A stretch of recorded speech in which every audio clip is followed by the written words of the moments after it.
Soft Power, le numérique et politique. Le débat, Frédéric Martel.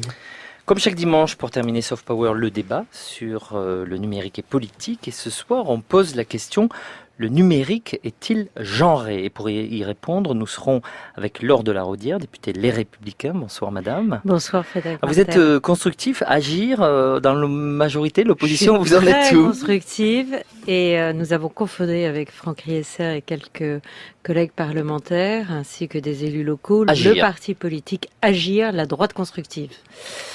Paula Forteza en face de vous, députée La République En Marche, au moins c'est clair. Bonsoir madame. Bonsoir. Mais c'est clair pour moi aussi, monsieur Martel. Non mais ça évolue en ce moment, disons que c'est une période de mutation.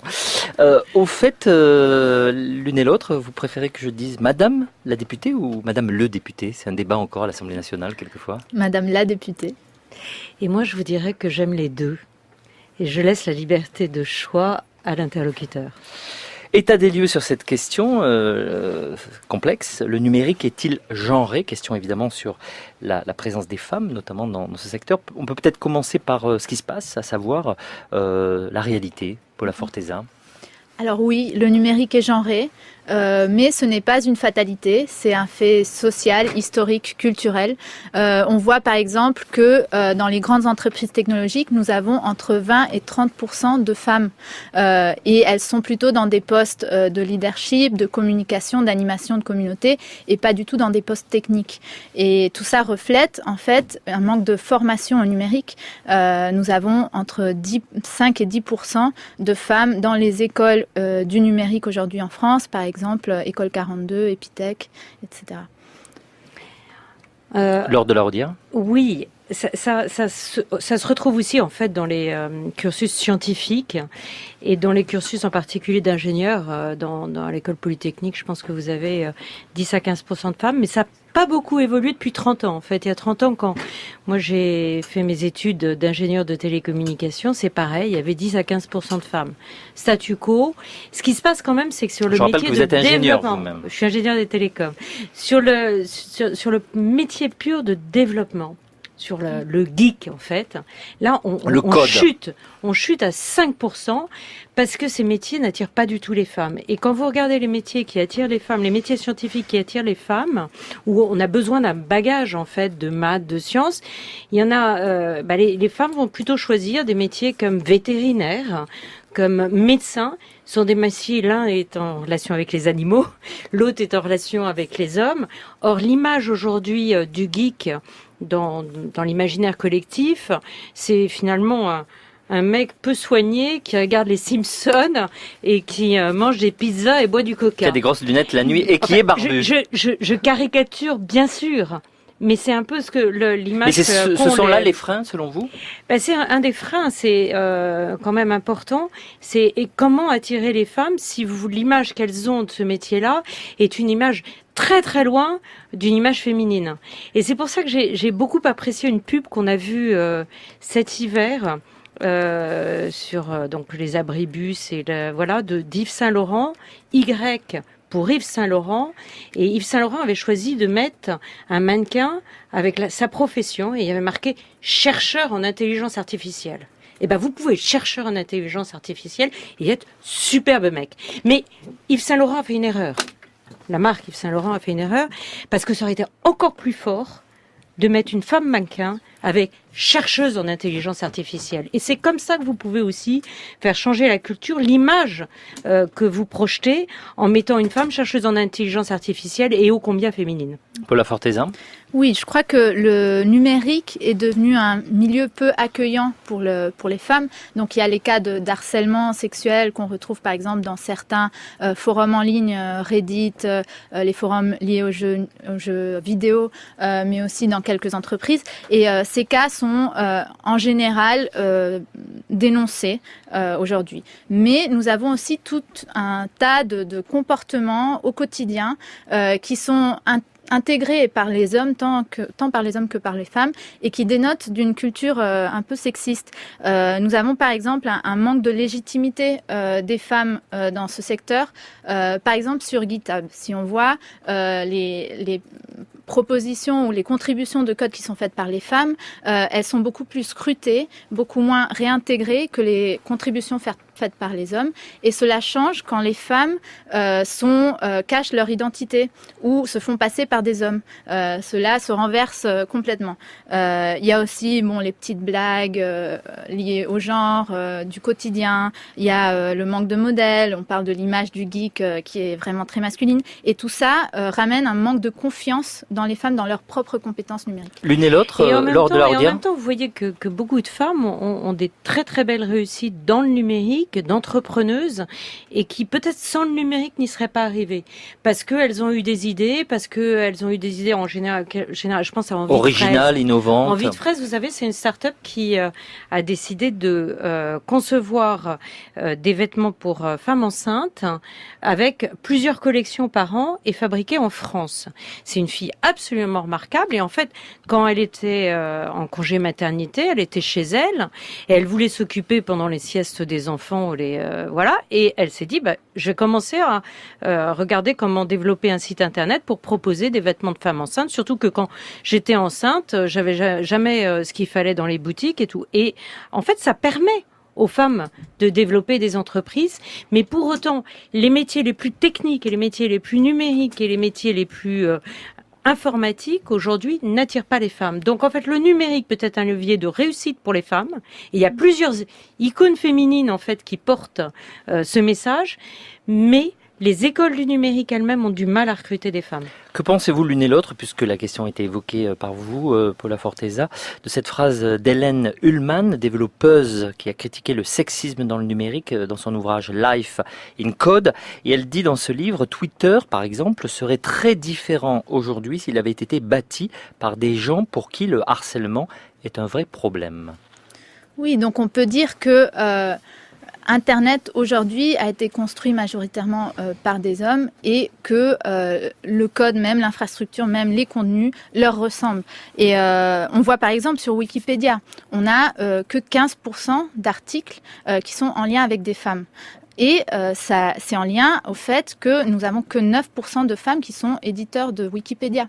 Et nous avons ça, en même temps, personne ne les en empêche. Tout le monde peut devenir rédacteur de Wikipédia. Donc on voit bien la difficulté du problème. Oui, mais si on regarde Wikipédia, et si on compare par rapport au Ouzou, vous avez la même proportion. C'est-à-dire que ça reflète la société, mais c'est pas lié à Internet, c'est ça que je veux dire.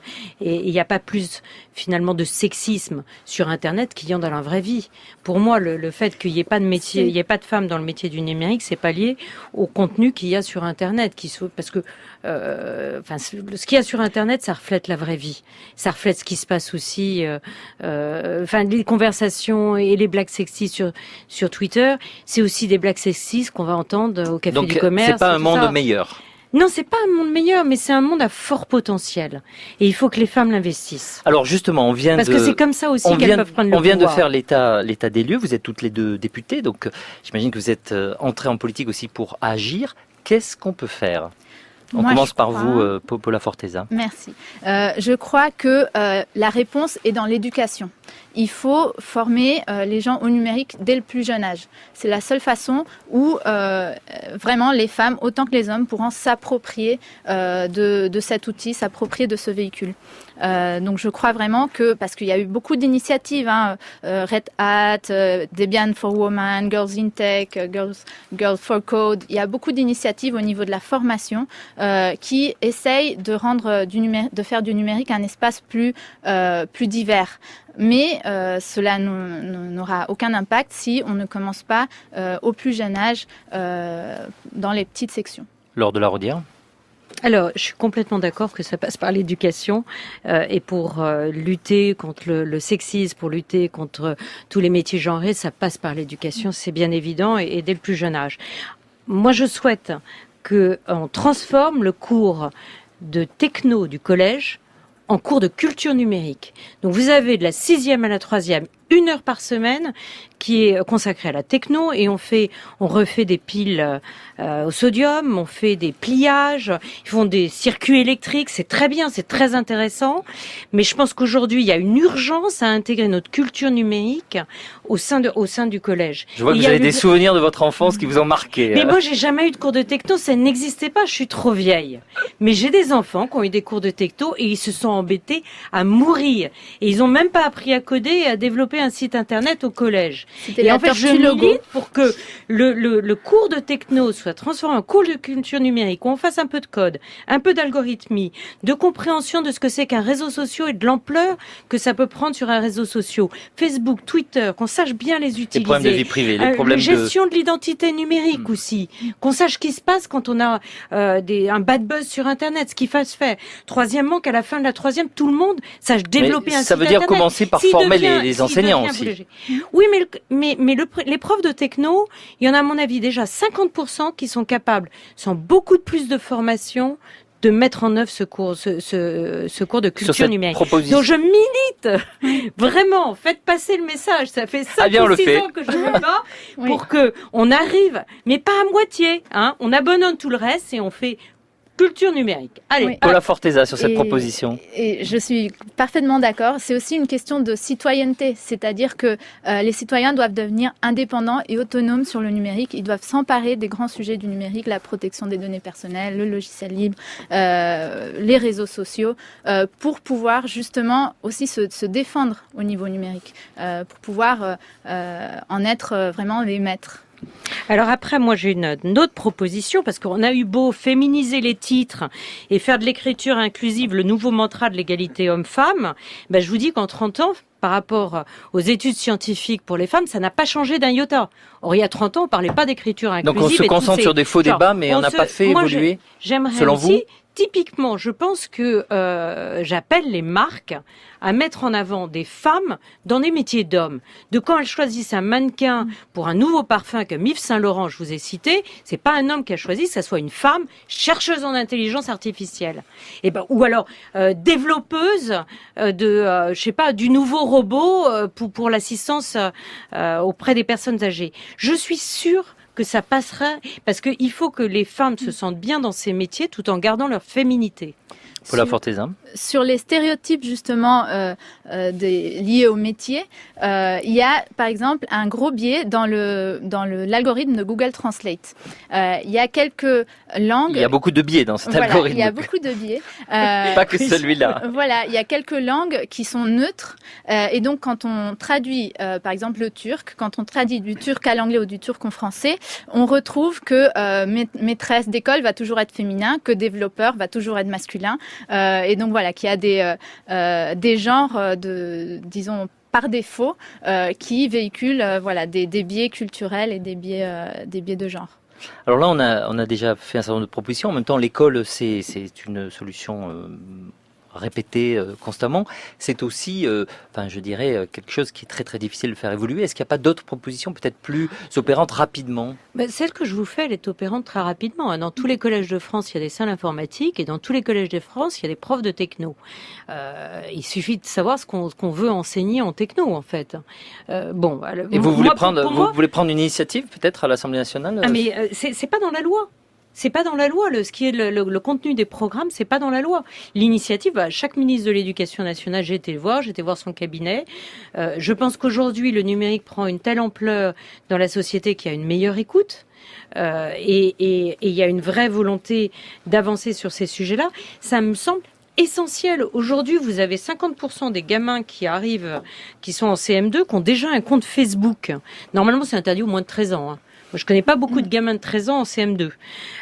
Donc, il faut absolument accompagner ces usages. Dans les prochains mois, dans le cadre accompagner ces de usages, déjà naturellement dans le primaire, mais renforcer l'éducation au niveau du collège. Pour terminer, Paula Forteza, peut-être. Oui, donc la discussion justement de l'âge auquel les jeunes peuvent accéder aux réseaux sociaux va être discutée dans les prochains mois dans le cadre de la transposition de la loi européenne, du règlement européen sur les données personnelles, où on va se poser la question justement, est-ce que les jeunes peuvent accéder à Facebook, Twitter à l'âge de 13 ans ou à l'âge de 16 ans ? Et je crois qu'il y aura des débats publics sur ce sujet.